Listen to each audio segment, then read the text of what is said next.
अस्सलाम वालेकुम डॉक्टर्स, कैसे हैं आप? उम्मीद करता हूँ खैरियत से होंगे। मैं हूँ आपका host doctor juice and I am here to teach you some basic concepts, some tips and tricks of the medical knowledge. और ये वो बेसिक मेडिकल नॉलेज है जो हर डॉक्टर के पास होना ज़रूरी है, रिस्पेक्टिवली कि वो किस फील्ड में या किस लेवल पर काम कर रहे हैं। ये बेसिक नॉलेज ना सिर्फ आपको एक अच्छा डॉक्टर बनने में हेल्प करेगा, बल्कि आपको लीगल इशू से भी बचने में हेल्प करेगा इंशाल्लाह। आज की इस वीडियो में हम डेंगू फीवर के बारे में डिस्कस करेंगे। डेंगू एज़ यू नो कि आजकल एक एपिडेमिक बना हुआ है हमारे लिए, और 70 to 80% पेशेंट्स जो हमारे पास प्रेजेंट हो रहे हैं, they are suffering from dengue. Hospital में बेड्स की कमी हो रही है क्योंकि पेशेंट इतने ज़्यादा हैं कि उनको जो है वो जगह नहीं मिल रही। तो डेंगू के बारे में जो प्रैक्टिकली इम्पॉर्टेंट चीज़ें हैं वो मैं आपके सामने रखना चाहूँगा। डेंगू फीवर जो है वो फ्लेवी वायरस से होता है।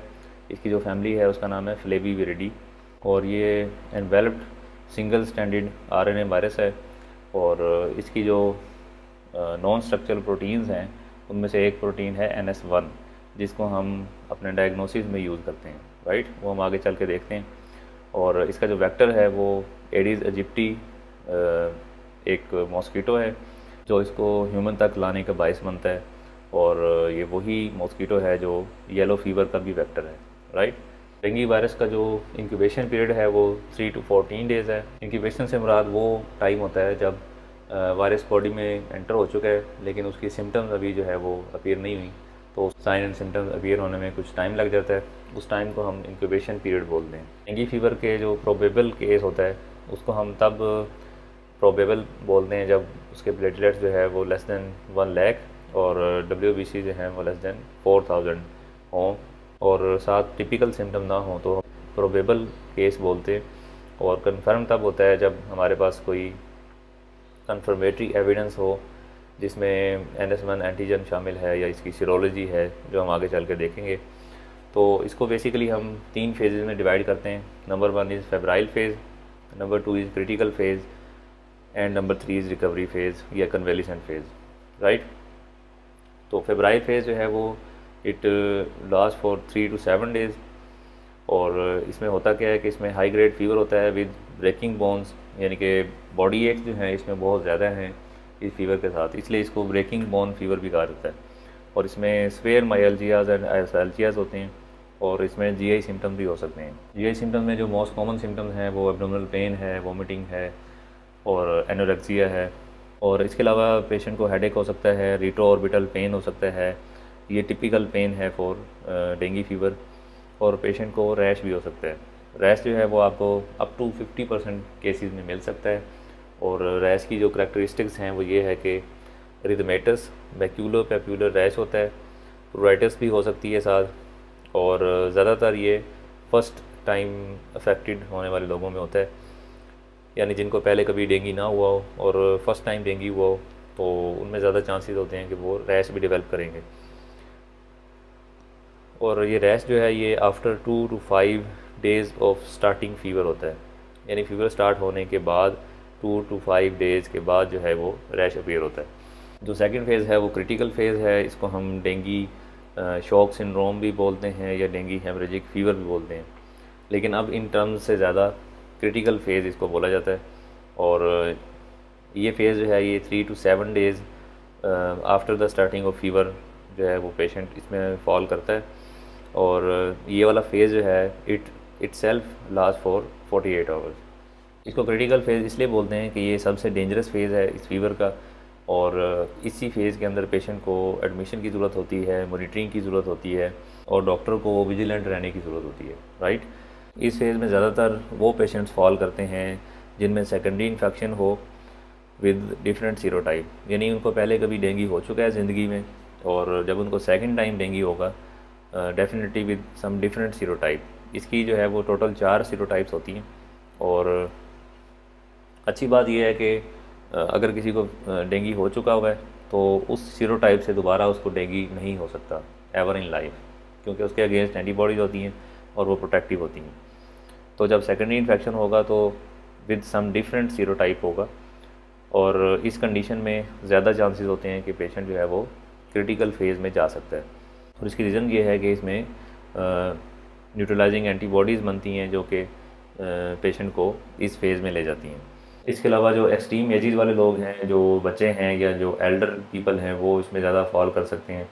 या कोई ऐसा पेशेंट जिसको पहले से कोई प्री मॉर्बिड चल रही हो, लाइक किडनी की डिजीज़ चल रही हो, लिवर की डिजीज़ चल रही हो, हार्ट डिजीज़ हो, डायबिटिक हो, उन लोगों में ज़्यादा चांसेस होते हैं कि वो इस फेज़ में जा सकते हैं। इस फेज़ में होता क्या है कि सडन थ्रोम्बोसाइटोपिनिया होता है। प्लेटलेट्स एक दिन जो है वो 1 लाख के आसपास थे और अगले दिन पता चलता है कि स्ट्राइकिंगली जो है वो 10,000 के अराउंड है। तो मतलब एक सडन जंप आता है प्लेटलेट्स में।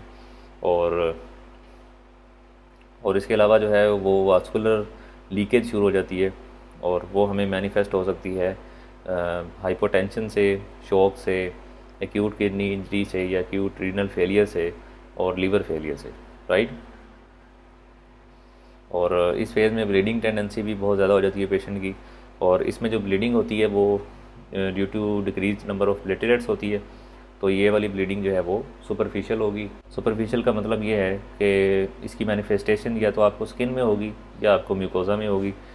तो इसमें पर रेक्टल ब्लीड होगी, हेमेटोकीजिया भी हो सकता है, बलिना भी हो सकता है, पर वेजाइनल ब्लीड हो सकती है, गम ब्लीडिंग हो सकती है, एपिस्टैक्सिस हो सकती है, ब्रूजेस बन सकते हैं बॉडी में, या हीमेटोमेसिस हो सकती है, राइट। सबसे ज़्यादा केयर जो है वो इन पेशेंट्स को चाहिए होती है जो क्रिटिकल फेज़ में हों। जो थर्ड फेज़ है वो रिकवरी फेज़ है या कन्वेलिसेंट फेज़ है। इस फेज़ में जो है वो फीवर सेटल हो चुका होता है और वास्कुलर फंक्शन जो हैं वो रिजॉल्व हो रहे होते हैं, जो लीकेज होती है वो रीअब्जॉर्ब हो रही होती है और वाइटल जो हैं वो स्टेबलाइज हो रहे होते हैं। ब्लड प्रेशर जो फॉल हो रहा था वो रीगेन हो जाता है।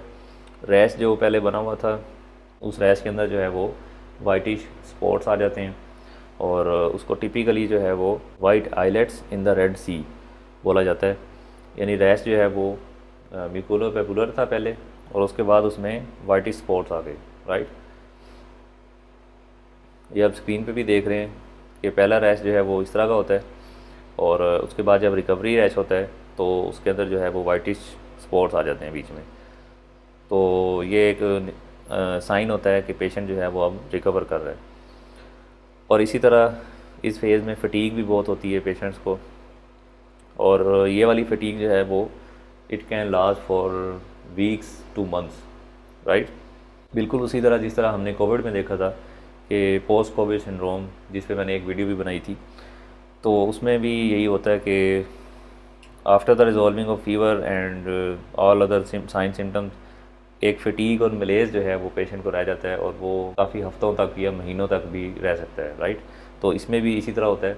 उसके बाद हम देखते हैं कि डायग्नोसिस कैसे हो सकता है। तो डायग्नोसिस जैसे मैंने बताया कि इसमें हमें लैब्स की ज़्यादा हेल्प लेनी पड़ती है और उसमें WBC जो हैं वो लेस दैन 4000 होंगे, यानी अपनी नॉर्मल रेंज से नीचे फॉल कर जाएंगे। और इसी तरह प्लेटलेट्स जो है वो लेस दैन 1 लाख होंगे और ये अप टू 5000 या 10,000 भी जा सकते हैं। और इसी तरह AST ALT जो ट्रांस अमाइनेजेस हैं ये भी थोड़े से रेज होते हैं डेंगू में। और उसकी वजह यह है कि डेंगू में जो है वो लीवर के अंदर भी इन्फ्लेमेशन चल रही होती है और बाकी जितने भी ऑर्गन्स हैं सब में थोड़ी सी इन्फ्लेमेशन चल रही होती है। और यही वजह है कि जब आप अल्ट्रासाउंड करके देखते हैं तो एब्डोमेन के अंदर जो है वो आपको माइल्ड असाइटिस भी मिल सकती है। उसकी रीज़न यही है कि डेंगू की वजह से इन्फ्लेमेशन होती है एब्डोमिनल ऑर्गन्स में और उसकी वजह से फिर असाइटिस होती है, राइट। और कंफर्म करने के लिए हम जो है वो NS1 एंटीजन कर सकते हैं। NS1 मैंने बताया था कि प्रोटीन है जो कि इस वायरस का पार्ट है, उसके अगेंस्ट एंटीजन्स को हम डिटेक्ट कर सकते हैं। लेकिन इसकी लिमिटेशन ये है कि अगर विदिन 5 डेज़ पेशेंट आपके पास प्रेजेंट होता है तब आप ये टेस्ट कर सकते हैं। अगर उसको 5 डेज़ से ज़्यादा का फीवर हो चुका है तो फिर आपके पास सीरोलॉजी की ऑप्शन है, यानी एंटीबॉडीज़, और उसमें IgM और IgG 2 तरह की एंटीबॉडीज़ शामिल हैं। IgM जो है वो रीसेंट इन्फेक्शन को और IgG जो है वो पास्ट इन्फेक्शन को शो करती है। और कुछ क्लिनिकल चीज़ें हैं जो आप असेस कर सकते हैं, ये जो आपको हिंट दे सकती हैं कि दिस पेशेंट में हैव डेंगू। उसमें कैपिलरी रीफिल टाइम है जिसमें आप फिंगर को जो टिप है उसको आप प्रेस करते हैं और नेल का जो कलर है वो चेंज रहता है और जब आप रिलीज़ करते हैं तो it should be pink with in 3 second, यानी नेल का जो नॉर्मल कलर था वो 3 सेकंड्स के अंदर दोबारा रीगेन हो जाना चाहिए। तो अगर रीगेन हो जाता है तो दैट इज़ नॉर्मल, और अगर नहीं हो सकता तो हम कहते हैं कि this is prolong capillary refill time, और ये भी साइन है शॉक का कि पेशेंट जो है वो परफ्यूजन अच्छी नहीं हो रही पेरिफेरी में।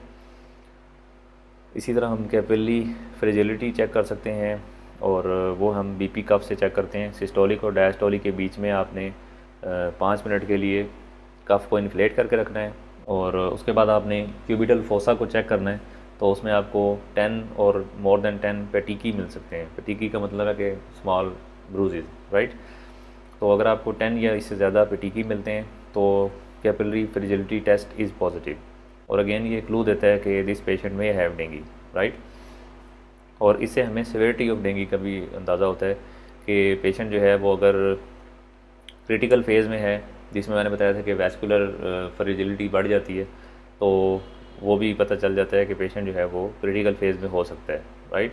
और इसी तरह क्लिनिकली जो है वो पेशेंट का बीपी फॉल कर सकता है, शॉक वाले सिम्टम हो सकते हैं।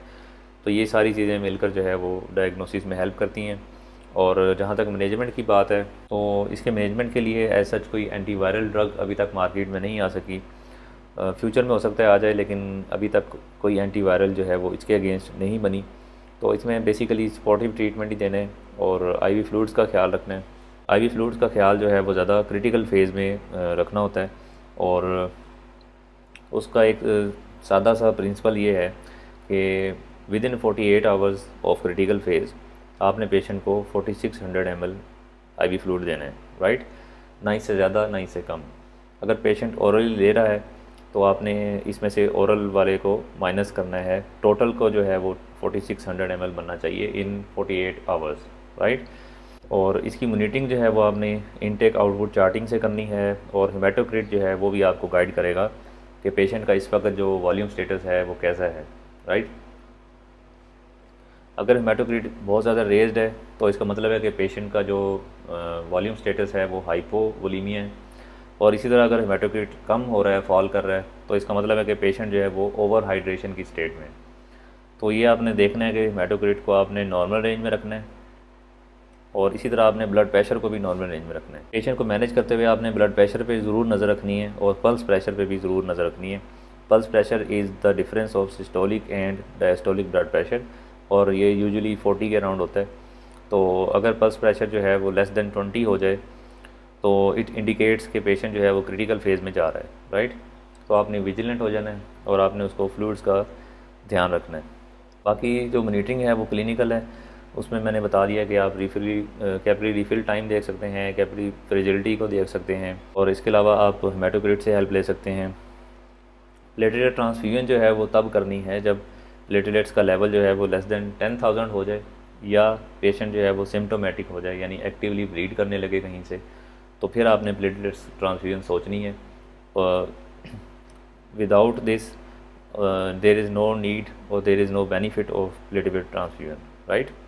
इसी तरह अगर बीपी फॉल कर रहा है, पल्स प्रेशर फॉल कर रहा है, तो आप डेक्स्ट्रॉन भी यूज़ कर सकते हैं। ये एक कोलॉइड सोल्यूशन होता है, इसके बारे में मैंने वीडियोस बनाई हैं कि क्रिस्टलाइड और कोलॉइड सोल्यूशन जो है वो उनमें क्या डिफरेंस है और वो किन किन कंडीशन में यूज़ करनी चाहिए। तो अगर आप वो वीडियो देखना चाहें तो वो आपको फ्लूइड एंड इलेक्ट्रोलाइट्स की प्लेलिस्ट में मिल जाएगी, राइट। तो यहाँ पे आप डेक्स्ट्रॉन की हेल्प ले सकते हैं, और अगर डेक्स्ट्रॉन मौजूद नहीं है कहीं पे तो आप हेमैक्सिल उसकी जगह पे यूज़ कर सकते हैं। तो ये इसके बेसिक प्रिंसिपल हैं फॉर मैनेजमेंट। बेसिकली आपने क्रिटिकल फेज़ वाले पेशेंट्स को जो है वो ज़्यादा ध्यान से देखना है, और उनके फ्लूइड के लेवल को जो है वो मेंटेन रखना है। उसमें आप क्लिनिकली भी असेस कर सकते हैं पेशेंट को, और हेमाटोक्रिट भी आपको गाइड करेगा कि पेशेंट का जो वॉल्यूम स्टेटस है वो क्या है इस वक्त, राइट।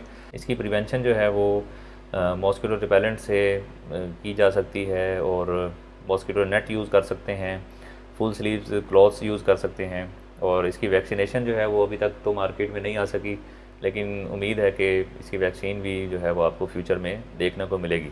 सबसे इम्पोर्टेंट चीज़ ये है कि what are the precautions in dengue fever, कौन सी ऐसी चीज़ें हैं, कौन सी ऐसी मेडिसिन हैं जो आपने नहीं देनी। तो उसमें सबसे पहले एनसैड्स हैं। NSAIDs are absolutely contraindicated in dengue fever, और अगर कोई पेशेंट एंटीकोगुलेंट्स ले रहा है या एंटीप्लेटलेट्स ले रहा है तो वो भी आप होल्ड कर दें, और अगर कोई पेशेंट स्टीरॉयड ले रहा है तो वो भी आप होल्ड कर दें, और अगर कोई पेशेंट इम्यूनोसप्रेसेंट मेडिसिन ले रहा है तो वो भी आप for the time being hold कर दें, क्योंकि ये ड्रग्स जो हैं वो मज़ीद पेशेंट को नुकसान पहुंचा सकती हैं, क्योंकि उसमें थ्रोम्बोसाइटोपिनिया हो रहा है, उसमें कोगुलेशन के प्रॉब्लम हो रहे हैं। ये मेडिसिन जो है वो इस कंडीशन को मज़ीद वर्स कर सकती हैं, राइट। और इसी तरह कुछ लोग जो है वो पपीते का अर्क जो है वो यूज़ करते हैं फॉर प्लेटलेट्स रीजनरेशन, और इसका जो है कोई बेनिफिट अभी तक प्रूव नहीं हो सका किसी स्टडी के ज़रिए। तो बेहतर है कि आप इन चीज़ों को अवॉइड करें, क्योंकि इससे जो है वो गैस्ट्राइटिस मज़ीद वर्स ज़रूर हो सकता है, कोई फ़ायदा हो या ना हो, इसका नुकसान ज़रूर हो सकता है। तो ये कुछ बेसिक इन्फॉर्मेशन थी अबाउट डेंगू फीवर। अगर आप इस इन्फॉर्मेशन को अप्लाई कर लें तो आप जो है वो बहुत अच्छे से डेंगू का पेशेंट मैनेज कर सकते हैं। आई होप आपको इस वीडियो से फ़ायदा होगा। इसको लाइक एंड शेयर कर दीजिएगा ताकि दूसरे लोगों तक पहुंच सके। चैनल को सब्सक्राइब कर लीजिएगा ताकि नए आने वाली वीडियोज़ आप तक पहुँच सकें। Till the next video, I am doctor जूस। अल्लाह हाफिज़।